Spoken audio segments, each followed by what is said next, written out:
artists in the climate change movement are collaborating with communities that are facing off with the impacts of climate. For so long, when you think of environmentalists, you think of a white guy in Birkenstocks, and yet communities of color often, they have dirtier air, dirtier water, refineries. First of all, it's very powerful analysis. I know your work. I've known you for almost, well, you look so young, I can't say how many years, but I've known you for a lot of years. Yes. Why are you using art? What's the role of art in changing any of this? Well, the organization that I co-founded, CultureStrike, we think cultural change precedes political change. The role of cultural workers is that we can reach the masses and connect them to the movement. Ever since some people started using all my fossil fuels, exploiting all your labor.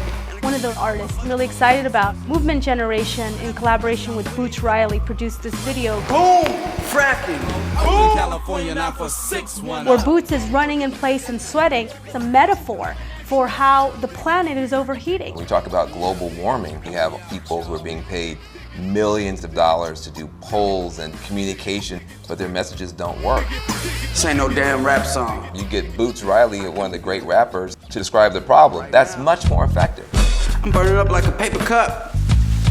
Art is also fun. Art and culture is about us having fun, laughing. For a long time, we were looking at doom and gloom as a way to push people to action, but it was making us feel overwhelmed by the tragedy and the suffering of the planet.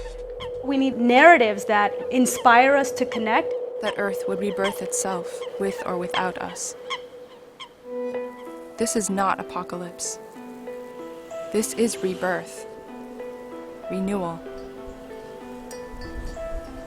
There's solutions in our communities. You know, you taught me this to say that we also have a vision. We can create our green spaces, our urban agriculture programs. We could actually fight back. When artists combine with change makers, as they did in the People's Climate March, they were able to tell a story of resilience and reconnect us to the mother, to Earth, so that we are feeling, you know, that it's not just in here, it's not just the politics or the intellectual data. Yeah, I was at that march, and that was a mass demonstration, probably the biggest march in the United States in a decade. And the youth that were at the front leading it, Native Americans, immigrants leading it, it felt completely different. There was something about the way that was organized and the centrality of storytelling and different storytellers that gave it its power.